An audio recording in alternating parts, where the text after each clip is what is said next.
Assalamualaikum warahmatullahi wabarakatuh. Hari ini kita akan mm, membahas bab baru, yaitu sistem endokrin atau sistem hormon. Kali ini yang akan kita bahas terlebih dahulu adalah hormon-hormon yang dihasilkan oleh kelenjar-kelenjar endokrin yang letaknya di otak, yaitu hipotalamus, hipofisis, dan kelenjar pineal. Ya. Nah, eh, sistem endokrin ini termasuk dalam sistem koordinasi. Jadi tubuh manusia itu punya sistem komunikasi dua macam, ada yang internal dan regulasi, gitu ya. Nah, di sini yang berperan penting adalah sistem saraf dan sistem endokrin, ya. Nah, jadi sistem saraf ini mengirim sinyal dengan kecepatan tinggi di sepanjang neuron. Tapi kalau sistem endokrin itu bekerja lebih lambat ya, dalam mengatur proses-proses biologis yang terdapat atau terjadi dalam tubuh, ya. Dan sinyal pada sistem endokrin itu diperantarai oleh hormon. Nah, organ pensekresi hormon disebut dengan kelenjar endokrin. Jadi, kelenjar endokrin adalah organ yang menghasilkan hormonnya, gitu ya. Nah, jadi kita bahas dulu kelenjar-kelenjar endokrin ya. Jadi kelenjar ini mengatur dan mengendalikan aktivitas struktur tubuh, mengendalikan sel, mengendalikan jaringan, mengendalikan organ, gitu ya. Nah, tapi si kelenjar ini tidak mempunyai saluran khusus atau disebut ductless gland. Orang Indonesia menyebutnya sebagai kelenjar buntu, ya, entah tepat atau enggak. Tapi dari dulu dikasih namanya kelenjar buntu karena dia nggak punya saluran, ya. Nah, kelenjar ini menghasilkan sekretnya kemudian karena nggak punya saluran, dia berdifusi ke sistem transport, ke peredaran darah, dan kemudian beredar bersama darah. Nah, sekret ini yang disebut dengan hormon. Ya, jadi hormon ini adalah zat organik yang bersifat khusus dalam jumlah kecil aja, jadi diproduksi oleh tubuh dalam jumlah sedikit, tapi mutlak dibutuhkan karena punya fungsi pengaturan yang menyeluruh, gitu ya. Nah, disebut sebagai messenger atau pembawa pesan kimiawi yang disekresi langsung ke cairan tubuh. Jadi kandungannya adalah protein, asam amino, peptida, asam lemak, steroid, gibberellin. Jadi sebagian besar adalah protein dan ada lemaknya ya. Nah, hormon ini karena diangkut oleh sistem transport, maka dia dapat mencapai semua bagian tubuh. Cuma, jadi hanya sel targetnya aja yang punya kemampuan untuk memberikan respon terhadap sinyal yang dibawa oleh hormon ini. Jadi ini adalah kalau digambarkan ini adalah sel-sel endokrin, maka hormon yang diproduksi itu terletak di dalam vesikula-vesikula sekresi, kemudian dikeluarkan. Nah, ini adalah molekul-molekul hormonnya akan berdifusi masuk ke pembuluh darah, beredar bersama darah ke seluruh tubuh. Nah, dia hanya bekerja pada sel target aja, gitu ya, walaupun beredar ke seluruh tubuh. Oke. Nah, hormon itu merangsang terjadinya perubahan dalam waktu panjang. Nah, jadi responnya dia lebih lambat dibanding respon pada sistem saraf. Bahkan ada yang tahunan, bulanan, harian, gitu ya, jam-jaman, gitu juga ya. Beberapa organ dan jaringan endokrin mempunyai sel-sel saraf khusus yang mensekresi hormon. Kalau dia letaknya kelenjarnya di otak, nah, maka kemudian dia bagian-bagiannya adalah sel saraf. Nah, ini hormonnya disebut dengan sel-sel neurohormon. Nah, selnya disebut dengan sel-sel neurosekresi, gitu ya. Beberapa zat kimia punya fungsi ganda, baik sebagai hormon juga sebagai sinyal dalam sistem saraf. Misalnya ada epinefrin. Kalau kamu ingat epinefrin itu apa? Dia adalah salah satu dari neurotransmitter. Epinefrin ini adalah nama lain dari hormon adrenalin, gitu ya. Jadi dia rangkap ya, fungsinya rangkap ya. Jadi hormon juga, jadi sinyal dalam sistem saraf juga, gitu. Nah, ini adalah berbagai kelenjar endokrin yang tersebar di tubuh. Ya, ada di otak, jadi ada hipotalamus, kemudian di sini ada hipofisis. Hipofisis adalah nama lain dari kelenjar pituitari, kemudian ada kelenjar pineal. Nah, itu yang ada di otak yang berhubungan dengan koordinasi hormon. Kemudian yang di bagian tubuh lain selain di kepala adalah di leher ini ada kelenjar tiroid dan paratiroid, kemudian di depan trakea ada kelenjar timus, kemudian di ginjal ada kelenjar anak ginjal, adrenal, kemudian di pankreas juga ada kelenjar endokrin, di alat-alat reproduksi juga banyak kelenjar endokrin, ada di ovarium pada perempuan dan di testis pada laki-laki. Kita akan pelajari ini satu persatu, khusus organ-organ ini sebagai penghasil hormon ya. Kita mulai dari yang area otak ini ya. Nah, sebelumnya bahwa mekanisme kerja sistem hormon itu menggunakan mekanisme umpan balik atau disebut dengan feedback ya. Ada umpan balik positif, ada umpan balik negatif ya. Nah, jadi hormon itu bekerja kayak pakai apa ya? Namanya dia itu efek domino ya, pakai efek domino. Jadi ada salah satu kelenjar yang kemudian menghasilkan hormon. Hormonnya itu akan mengalir ke bagian kelenjar endokrin yang lain, sehingga kelenjar endokrin lain itu menghasilkan hormon juga. Hormon yang dihasilkan kelenjar kedua ini akan kemudian juga membuat kelenjar endokrin yang lain itu mengeluarkan hormonnya. Jadi kalau yang pertama ini tidak mengeluarkan hormonnya, yang kedua juga enggak, yang ketiga juga enggak, gitu ya. Jadi ada rantainya, gitu ya, rantainya tidak terputus. Oke. Nah, ini gambaran umumnya. Yang pertama adalah hipotalamus ya, di otak. Ya, hipotalamus itu biasanya kemudian mengeluarkan hormon yang kerjanya atau labelnya diberi nama hormon releasing, hormon pelepas gitu ya. Nah, ini kita anggap hormon 1. Hormon 1 ini akan dilepaskan, kan rilis ya, dilepaskan ke kelenjar endokrin yang kedua, yaitu pituitari anterior atau ini namanya hipofisis anterior. Sehingga kelenjar pituitari anterior ini mengeluarkan hormon kedua yang berlabel stimulating. Dikerjanya itu menstimulasi, merangsang. Ya, ini hormon kedua. Merangsang siapa? Merangsang kelenjar target. Nah, kelenjar target ini bukan lagi berada di otak ya. Jadi kalau yang dua ini adanya di otak nih. Nah, jadi hormon kedua ini kemudian merangsang kelenjar target yang ada di bagian tubuh yang lain selain di kepala ya. Sehingga si kelenjar target ini menghasilkan hormonnya. Kita sebut dengan hormon ketiga, gitu ya. Maka hormon ketiga tidak akan dikeluarkan oleh kelenjar target kalau nggak ada hormon kedua, gitu ya. Hormon kedua tidak akan dikeluarkan oleh pituitari anterior kalau nggak ada hormon ke-1, gitu kan ya. Nah, jadi ini berjalan terus ya, nah, saling mempengaruhi akhirnya. Bila proses ini berjalan terus dan kemudian hormon ketiga menjadi terlalu banyak, nah ini plus terlalu banyak ya.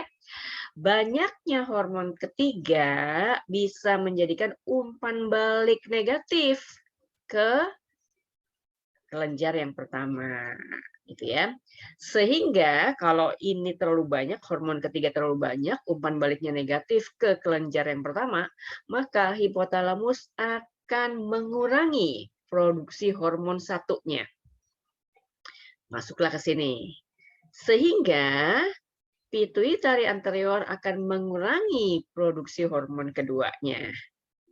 Masuk ke sini, sehingga kemudian kelenjar target akan mengurangi produksi hormon ketiganya. Normal lagi kan, nggak kebanyakan. Nah, kalau hormon ketiga ini kemudian terlalu sedikit, maka terlalu sedikitnya hormon ketiga menjadikan umpan balik positif ke kelenjar yang pertama. Sehingga kelenjar yang pertama menambahkan hormon satunya. Sehingga masuk ke sini, hormon satunya banyak. Dan kelenjar pituitari anterior menambahkan produksi hormon keduanya. Masuk ke sini. Nah, banyak kan ya. Nah, sehingga kelenjar target menambahkan produksi hormon ketiganya. Gitu ya. Nah, tapi feedbacknya juga bisa saja kemudian tidak menuju ke kelenjar yang pertama, tapi menuju yang kedua langsung. gitu ya. Jadi bisa saja hormon-hormon tertentu ketika dia jumlah hormon ketiga yang terlalu banyak, maka umpan balik negatifnya ke pituitari anterior sehingga dia mengurangi produksi hormon 2. Nah, masuk dia ke kelenjar target, dia mengurangi produksi hormon 3-nya. Ya, dan sebaliknya, ketika hormon 3 kemudian terlalu sedikit, maka umpan balik negatif ke kelenjar yang kedua, sehingga dia akan mengurangi hormonnya. Ini berkurang juga hormonnya. Jadi, harusnya jumlah hormon di dalam tubuh itu sesuai kebutuhan. Tidak terlalu banyak, tidak terlalu sedikit. Karena kalau terlalu banyak, ada mekanisme umpan baliknya untuk membuatnya menjadi tidak terlalu banyak. Kalau terlalu sedikit, maka ada mekanisme umpan baliknya yang membuatnya tidak terlalu sedikit, gitu ya. Nah, kok ada orang yang kemudian kebanyakan atau kekurangan hormon tertentu, berarti mekanisme ininya rusak. Mekanisme umpan baliknya rusak, tidak berjalan sebagaimana mestinya, gitu ya. Oke, sekarang kita berlanjut ke sini, oke ya, hipotalamus. Nah, katanya fungsinya mengontrol aktivitas pituitari. Ya betul kan ya, karena hormon-hormon yang dikeluarkan itu namanya hormon pelepas dan dilepaskan ke sini.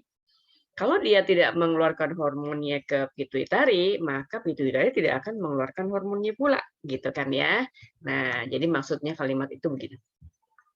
Ujung aksonnya, karena dia letaknya di otak, berarti kan neuron bentuknya ya, mensekresi faktor pelepas, releasing, atau penghambat tertentu yang oleh vena porta akan mengalir ke hipofisis, terutama yang anterior. Hipofisis anterior atau pituitari anterior.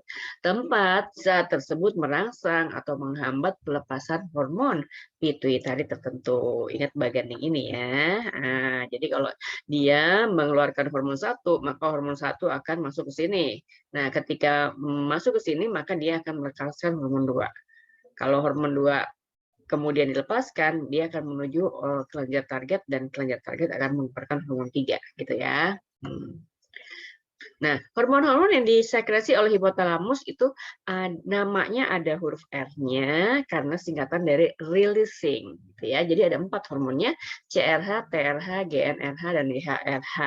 Nah, CRH kortikotropin releasing hormon, hormon pelepas kortikotropin, kemudian TRH tirotropin releasing hormon, hormon pelepas tirotropin, GNRH gonadotropin releasing hormon, hormon pelepas gonadotropin, dan GHRH growth hormone releasing hormone, hormon pelepas hormon pertumbuhan. Oke, kita bahas satu-satu ya. Nah, CRH kortikotropin releasing hormone, hormon pelepas kortikotropin. Nah, ini tadi dikeluarin, berarti ini dilepas oleh hipotalamus, gitu ya. Nah, mengalirlah ke hipofisis anterior, sehingga hipofisis anterior mengeluarkan hormonnya, namanya ACTH, adrenokortikotropin hormon. Oke. Ini udah hormon kedua nih ya. Ini hormon pertamanya, ini hormon keduanya. Berarti hormon kedua akan menuju ke kelenjar target. Ya kan? Lihat lagi yang ini ya. Menuju kelenjar target. Kira-kira dari namanya ini kita udah bisa nebak. Ini kelenjar targetnya apa? Namanya adrenokortiko. Nah, adrenokortikotropic hormone. Berarti kelenjar targetnya kelenjar adrenal bagian korteks, gitu ya. Jadi kelenjar adrenal bagian korteks. Jadi hormon CRH akan menuju ke pituitari anterior sehingga pituitari anterior melepaskan ACTH. ACTH akan menuju korteks adrenal sehingga korteks adrenal mengeluarkan hormon 3, gitu ya. Nah, pelepasan CRH oleh hipotalamus dihambat oleh banyaknya glukokortikoid. Berhenti dulu di sini nih. Nah, glukokortikoid adalah salah satu hormon yang dikeluarkan oleh adrenal korteks atau korteks adrenal, gitu ya. Berarti benar kan kalimatnya ya. Kalau CRH ini banyak, maka ACTH banyak. Ya, kalau ACTH banyak, maka glukokortikoid banyak. Kalau glukokortikoid kebanyakan, maka umpan balik negatif ke hipotalamus sehingga CRH dihambat produksinya. Gitu ceritanya ya. Nah, jadi maksud kalimatnya begitu. Pelepasan CRH dihambat oleh banyaknya glukokortikoid. Jadi umpan balik negatif. Banyaknya dia umpan balik negatif ke hipotalamus sehingga hipotalamus mengerem produksi CRH-nya. Gitu ya. Dan sebaliknya, pelepasan CRH akan diproduksi banyak-banyak oleh hipotalamus, ditingkatkan oleh adrenal ektomi. Nah, kalau belakangnya tomi itu dipotong ya. Jadi kalau kelenjar adrenalnya dibuang, dipotong, kan nggak ada lagi glukokortikoid. Berarti glukokortikoidnya minus, minus, minus, minus. Hormon ketiga minus, berarti umpan balik positif ke hormon 1. Gitu kan ya. Nah, jadi CRH-nya dibanyakin kalau hormon ketiganya kemudian minus. Gitu ya, ini maksud kalimat itu. Nah, oke ya. Jadi hormon CRH itu pasangannya CTH, pasangannya lagi glukokortikoid. Nih pasangan dua ini enggak sama yang lain gitu ya. Emang pasang pro CRH berarti pituitari anteriornya ya CTH gitu ya. Oke. Hormon kedua yang diproduksi oleh hipotalamus adalah TRH, tirotropin releasing hormone, hormon pelepas tirotropin. Nah, jadi ini ada skemanya ya, hipotalamus dia keluarin tirotropin, TRH. Nah, TRH kemudian menuju ke pituitari anterior. Nah, sehingga pituitari anterior mengeluarkan hormon keduanya, TSH namanya, thyroid stimulating hormone. Nah, dari namanya aja kita tahu dia menuju ke mana nih ya. Berarti dia hormon yang menstimulasi tiroid. Berarti dia menuju tiroid. Jadi hormon kedua ini menuju kelenjar tiroid. Sehingga kelenjar tiroid menghasilkan hormonnya T3 dan T4. Ini orang sebutnya tiroksin. Nah, gitu ya. Kalau tiroksin kebanyakan, maka umpan balik negatif ke hipotalamus. Dia akan mengurangi TRH-nya, masuk ke sini dia akan mengurangi TSH-nya, masuk ke sini akan mengurangi T4-nya. Bisa juga kemudian umpan baliknya cuma sampai di pituitari anterior, T3 nih, ya, tiroksin 3 nih. Nah, banyaknya T3 menyebabkan umpan balik negatif ke pituitari anterior sehingga dia mengurangi produksi TSH-nya. Masuk ke sini sehingga T3-nya nanti dikurangi. Dan sebaliknya, umpan balik positifnya sebaliknya. Hormon kedua. Hormon ketiga namanya GnRH, gonadotropin releasing hormone, hormon pelepas gonadotropin ya. Nah, keberadaan GnRH menyebabkan pelepasan FSH dan LH. Nah, ini adalah dua hormon yang dikeluarkan oleh pituitari anterior gitu ya. Jadi kalau hipotalamus mengeluarkan GnRH, ini hormon 1, maka dia akan mengalir ke pituitari anterior sehingga pituitari anterior mengeluarkan hormon 2. Nah, hormon 2-nya ada dua macam, FSH dan LH. Nah, ini namanya follicle stimulating hormone, berarti dia menuju ke folikel. Nah, LH nanti kan menuju ke badan kuning, lutein tuh badan kuning ya, kuning-kuning gitu. Oke, nanti dijelaskan. Nah, yang terakhir dari hormon yang dikeluarkan oleh hipotalamus adalah GHRH, growth hormone releasing hormone, hormon pelepas hormon pertumbuhan. Nah, ini dikeluarkan oleh hipotalamus gitu ya. Kemudian mengalir ke pituitari, pituitari hormon keduanya dia mengeluarkan hormon yang namanya HGH, human growth hormone. Jadi hormon pertumbuhan manusia.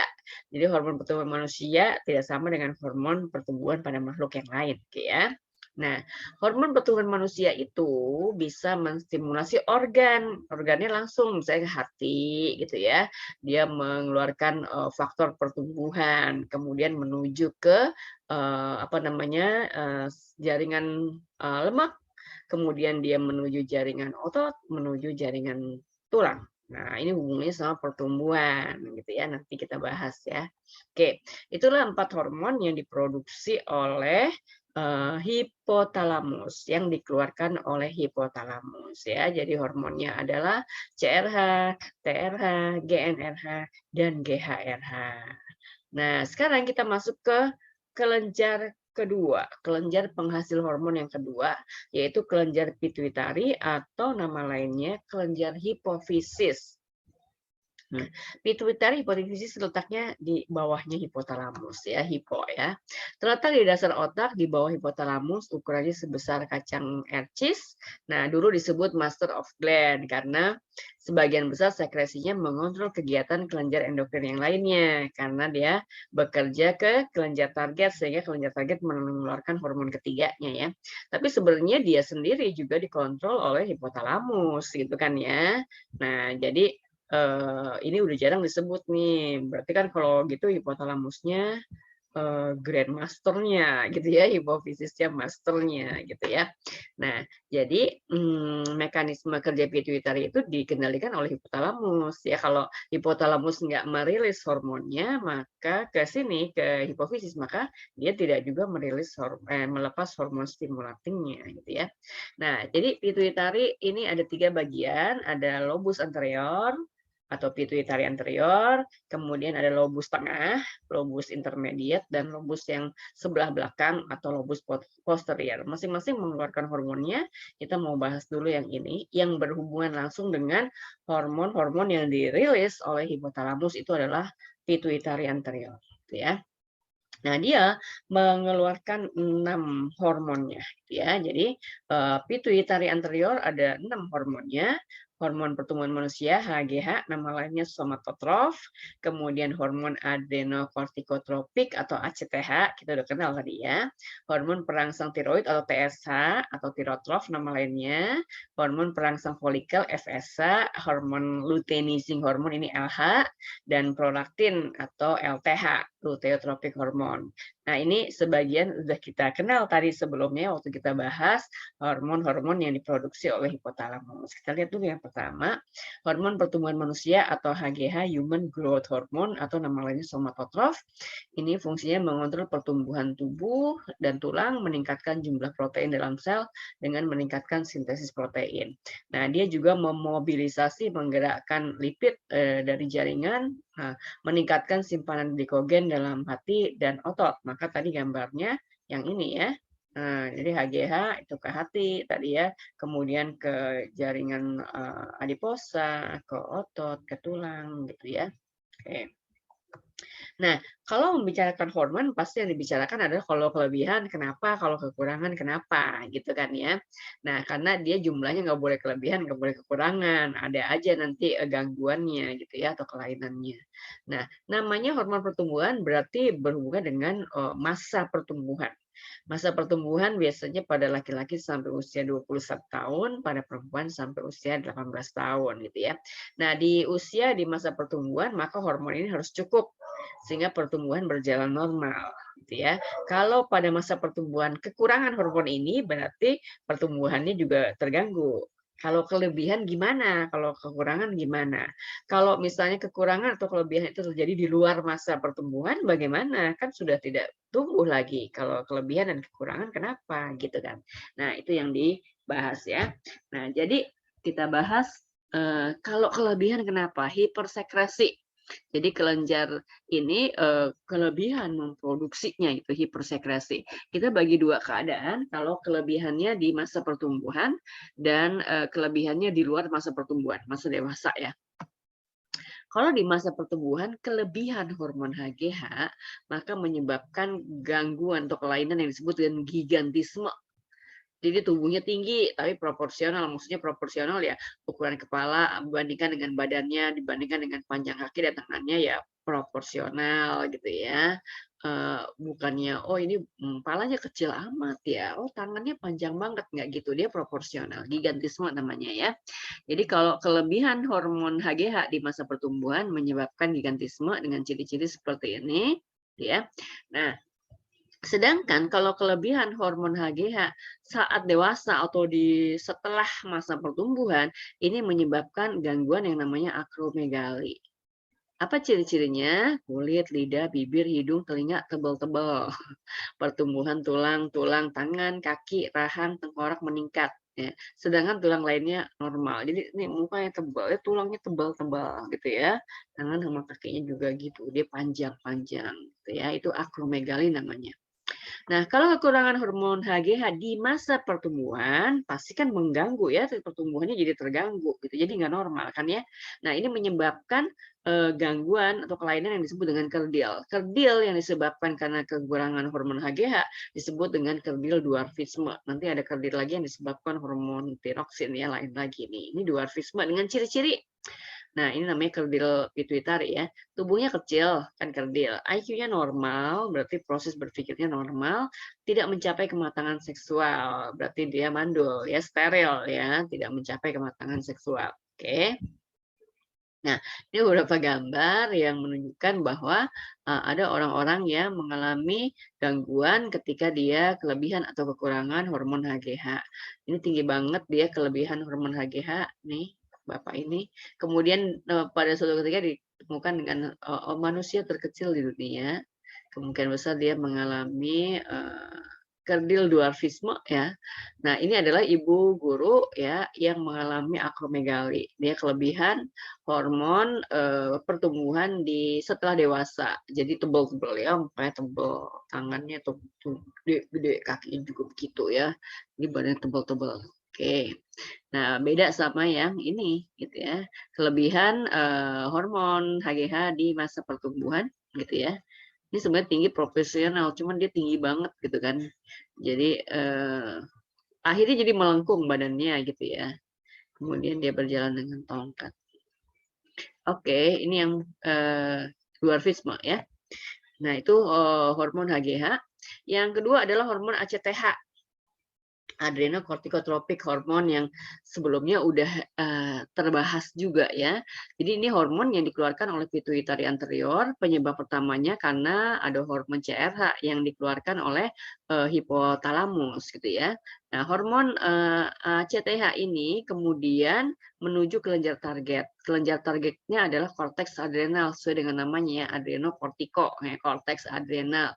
Sehingga sehingga kelenjar adrenal yang bagian korteks ini melepaskan hormon-hormonnya. Salah satu hormonnya tadi udah disebut namanya glukokortikoid. Nih ya, saya ingatkan lagi ya.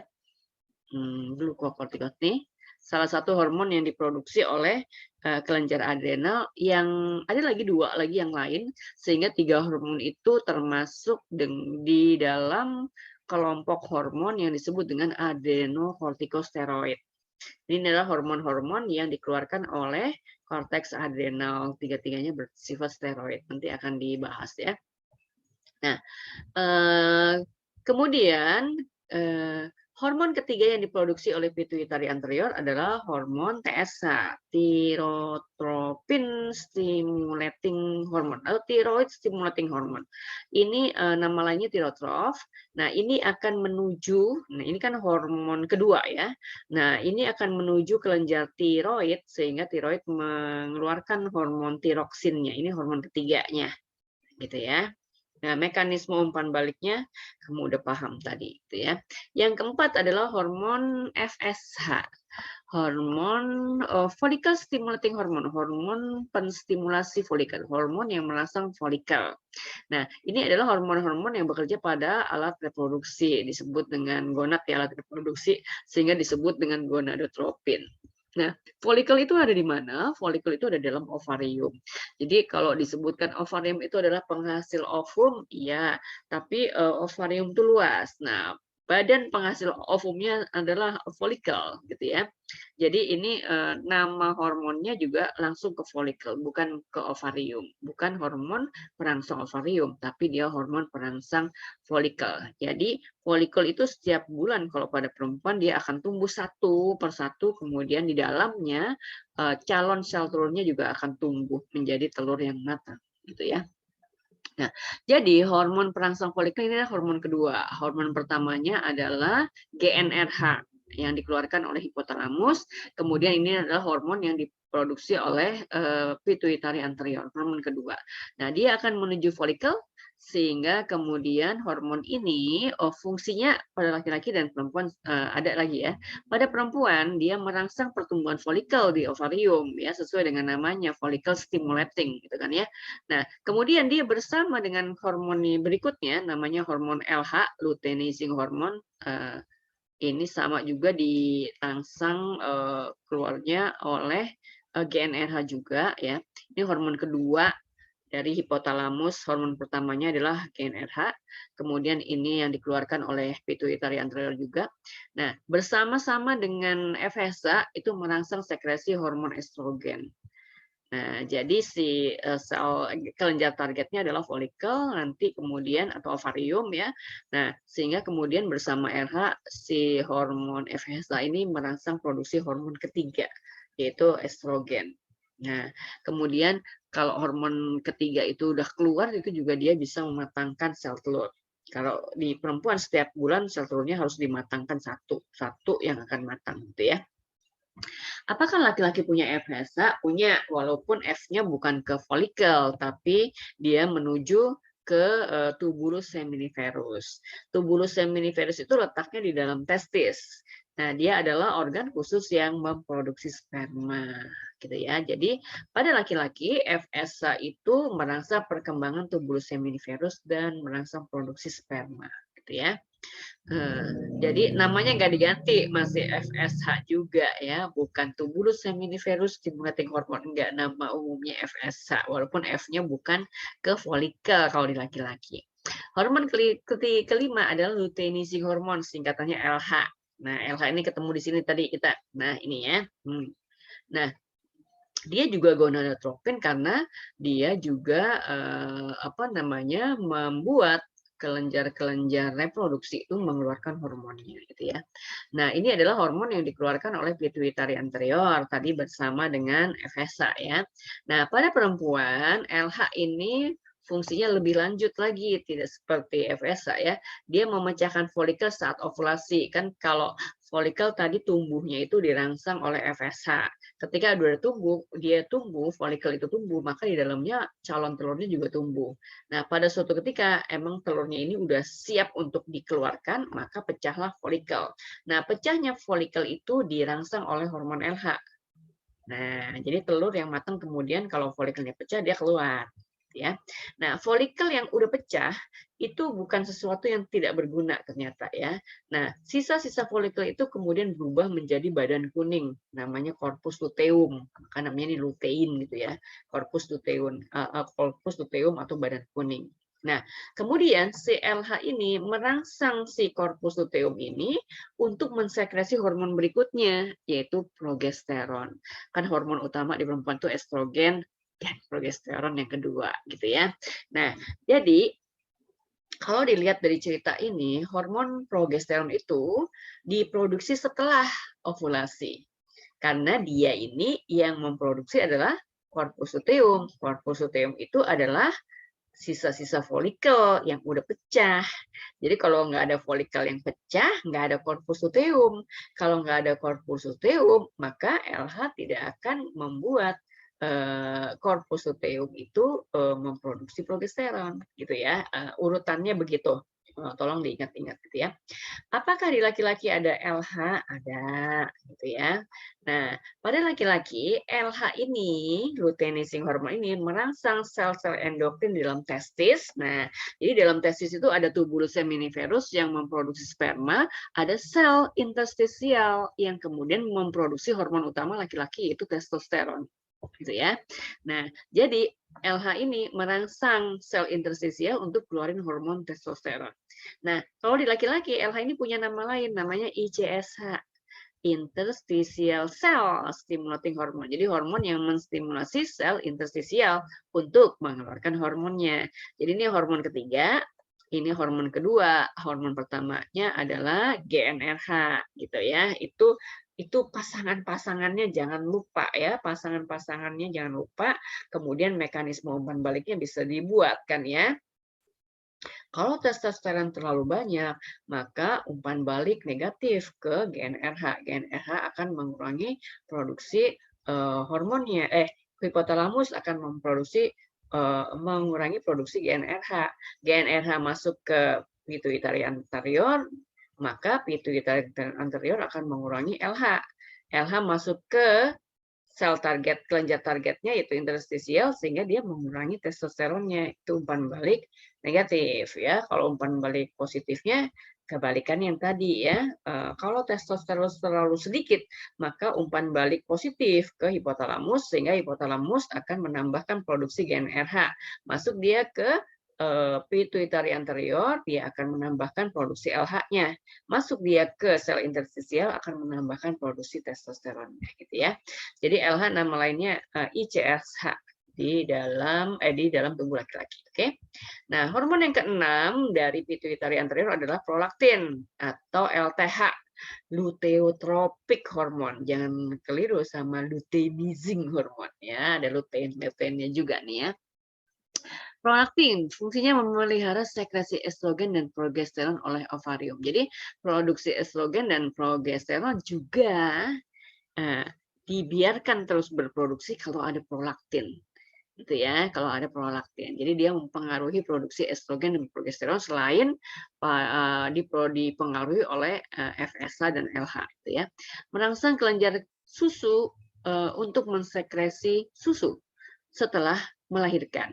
Jadi kelenjar mamae di payudara itu benar-benar baru aktif memproduksi susu ketika itu dimulai dari ketika hamilnya makin membesar di atas bulan ke-6 ya, ke-7, ke-8, 9. Nah, itu baru mulai aktif itu kelenjar susunya dan produksi susunya itu baru terjadi ketika setelah melahirkan.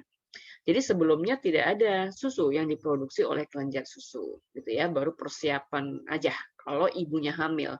Kalau ibunya tidak hamil ya tidak ada persiapan itu ya. Nah, kelenjar mamae juga dimiliki oleh laki-laki, jangan lupa ya kan mamalia gitu ya. Nah, si prolaktin ini juga menimbulkan pola perilaku dalam memelihara anak atau disebut dengan naluri maternal pada mamalia dan vertebrata ya, pada manusia juga. Jadi kalau makin besar hamilnya si ibu, maka prolaktinnya makin banyak sehingga kemudian ada rasa keibuannya makin meningkat gitu ya. Ketika melahirkan gitu ya, anaknya udah lahir, maka prolaktin juga makin banyak diproduksi karena kelenjar susunya harus aktif memproduksi susu kan ya. Pada saat itu juga naluri keibuannya bertambah banyak gitu ya. Nah, ada nggak di laki-laki prolaktin? Ada, kan tadi karena laki-laki juga punya kelenjar mamae ya. Tapi pastinya tidak sebanyak pada perempuan. Diperkirakan mempengaruhi sensitivitas sel interstisial terhadap efek hormon LH. Jadi dia itu si prolaktin ini pada laki-laki mempengaruhi sensitivitas sel interstisial yang memproduksi hormon testosteron tadi, gitu ya. Oke, itu adalah 6 hormon yang diproduksi oleh pituitari anterior. Nah, pituitari tadi ada 3 bagiannya, anterior, intermediate, dan bagian posterior. Nah, sekarang yang bagian tengah nih ya, lobus intermediate pituitary atau pituitary intermediate atau hipofisis bagian intermediate. Nah, hormonnya ada 2. Yang pertama adalah MSH, melanocyte stimulating hormone. Jadi dia stimulating juga ya. Melanocyte stimulating hormone. Nah, yang kedua adalah endorfin ya. Nah, yang pertama MSH. Membuat kulit ikan, amfibi, reptil, berarti ini vertebrata ya, menjadi gelap dengan menyebarkan butir pigmen dalam kromatofor. Jadi dia hubungannya sama pigmentasi di kulit gitu ya. Kalau MSH itu banyak, maka kulit amfibi, ikan dan reptil itu menjadi lebih gelap. Kalau MSH-nya banyak gitu ya.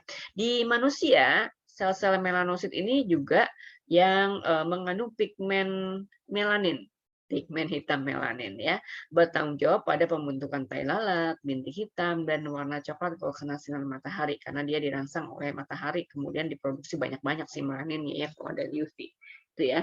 Nah, jadi kalau MS-nya banyak maka kemudian kulitnya menjadi lebih gelap gitu ya. Nah, kemudian dalam keadaan hamil, ibu yang hamil biasanya terjadi peningkatan sekresi MSH sehingga kemudian kulitnya bertambah gelap sedikit ya. Nah, produksi MSH pada katak dipengaruhi oleh lingkungan. Jadi ada katak-katak yang biasa hidup di tempat terang, ada katak-katak yang biasa hidup di tempat yang agak gelap gitu ya. Kulit katak menjadi gelap bila berada di tempat dingin dan gelap.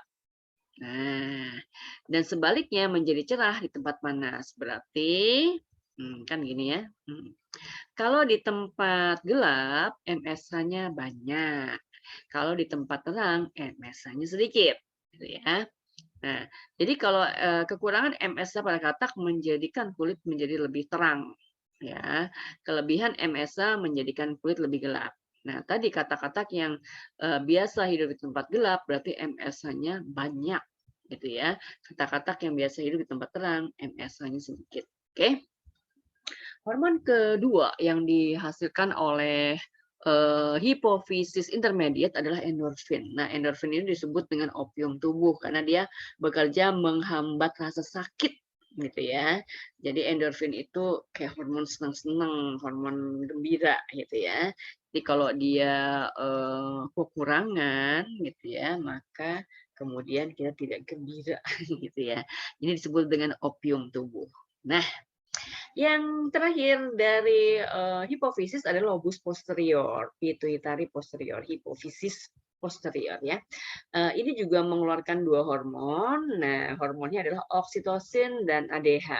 ADH ini antidiuretik hormon atau nama lainnya vasopresin. Jadi ada orang yang lebih suka menyebutnya vasopresin karena hormon yang pertama belakangnya juga in. Jadi apa hormon yang diproduksi lobus posterior? Oksitosin dan vasopresin gitu ya. Nah, vasopresin nama lainnya ADH. Oksitosin dulu. Nah, ini urusannya sama kontraksi otot. Nah, kontraksi ototnya di mana dulu nih ya, si hormon-hormon yang dikeluarin oleh pituitari posterior. Nah, oksitosin merangsang kontraksi otot polos yang melapisi uterus. Uterus adalah rahim ya, sehingga sangat membantu mempercepat proses persalinan, melahirkan. Jadi, kalau mau melahirkan, si ibu ini tubuhnya harus mengeluarkan banyak-banyak oksitosin. Makin banyak oksitosinnya, makin mules. Kalau mules itu bayinya lebih mudah keluar gitu ya, kayak didorong-dorong ya gitu ya, kayak dipers didorong-dorong jadi bayinya cepat keluar gitu ya. Nah, jadi oksitosin itu kalau setelah melahirkan, apakah masih terus diproduksi? Iya. Nah, kalau setelah melahirkan, oksitosin itu bisa mempercepat pengembalian uterus ke ukuran semula. Uterus itu kan rahim. Di dalamnya ada tadi bayi yang tumbuh dan berkembang.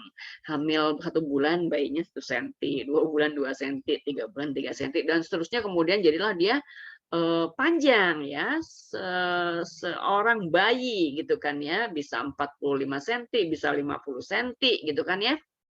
Nah, berarti wadahnya kan tadi rahim atau uterus. Kalau bayinya 40 cm, 45 cm, berarti wadahnya harus lebih gede dari itu. Maka selama proses kehamilan, maka ukuran uterus juga kemudian bertambah besar. Nah, ketika bayinya sudah lahir, sudah keluar, uterus tidak serta-merta kemudian menciut begitu saja, gitu ya. Ukurannya masih tetap segitu. Jadi kalau kamu lihat ibu-ibu yang habis melahirkan, perutnya masih gendut karena uterusnya masih gede, gitu ya. Nah, gimana caranya uterus itu supaya dia menyusut lagi seperti ukuran semula? Nah, salah satunya adalah oksitosin. Setelah melahirkan, oksitosin masih bekerja. Nah, dia itu menyusutkan uterus ke ukuran semula. Walaupun ke ukuran semula itu pasti ada proses yang panjang ya, 1 tahun atau sampai 2 tahun. Balik lagi ke ukuran semula. Jadi udah gede, kemudian balik lagi ke ukuran semula kurang lebih segini ya, rahim itu, gitu ya. Apa kerja lainnya selain itu? Nah, oksitosin yang banyak setelah dia melahirkan merangsang produksi susu oleh kelenjar mamai selama si ibu menyusui. Jadi, kalau si ibu itu menyusui anaknya, maka ketika menyusui, maka otak kemudian memerintahkan produksi oksitosin yang banyak. Jadi makin rajin menyusui, oksitosinnya makin banyak, akhirnya produksi susunya makin banyak gitu ya. Kalau kemudian males-malesan menyusui anaknya, maka oksitosin sedikit, akhirnya juga prolaktin juga sedikit, produksi susunya juga kemudian menyusut juga gitu ya. Nah, ibu yang menyusui anaknya pituitarinya aktif mensekresi oksitosin. Laki-laki punya oksitosin enggak? Punya, gitu ya. Tapi kalau pada laki-laki, oksitosin itu merangsang kontraksi otot di kelenjar prostat. Kelenjar prostat itu adalah salah satu bagian dari alat reproduksi laki-laki yang menghasilkan cairan mani. Maka oksitosin di laki-laki ini merangsang otot di kelenjar prostat untuk melepaskan air mani selama aktivitas seksual, selama hubungan seksual gitu ya. Nah, itu fungsi oksitosin pada laki-laki dan perempuan, gitu ya. Hormon terakhir yang diproduksi oleh pituitary posterior adalah ADH atau antidiuretik hormon atau vasopressin. Nah, ini juga urusannya kontraksi-kontraksi otot, tapi kontraksi otot polos ya, menyebabkan kontraksi otot polos, meningkatkan tekanan darah, mengatur penyerapan kembali air dalam tubulus ginjal. Masih ingat dong kerja ginjal ya. Nah, jadi kalau orang itu kekurangan ADH, maka ginjal gagal memekatkan urin. Artinya urinnya encer banget, airnya banyak banget. Nah, padahal sebagian besar air itu kan harus direabsorpsi, diserap kembali, gitu kan ya, proses pembentukan urin oleh ginjal, ingat lagi ya. Nah, sehingga kalau urinnya itu encer, gitu ya, urinnya banyak, nah si penderitanya ini, si orangnya ini yang kekurangan ADH selalu haus terus, jadi pengen minum terus karena memang kekurangan cairan tubuh ya. Nah, orang-orang yang mengalami kekurangan ADH sehingga kemudian urinnya banyak sekali, dia mengalami penyakit atau menderita sakit yang disebut dengan diabetes insipidus. Urinnya banyak tapi nggak manis. Kalau manis kan diabetes mellitus ya. Nah, jadi dia bisa mengalami sakit yang disebut dengan diabetes insipidus. Nah, materi hari ini sampai di sini dulu gitu ya. Nanti pada pertemuan berikutnya kita lanjutkan lagi. Saya akhiri dulu pertemuan kita kali ini.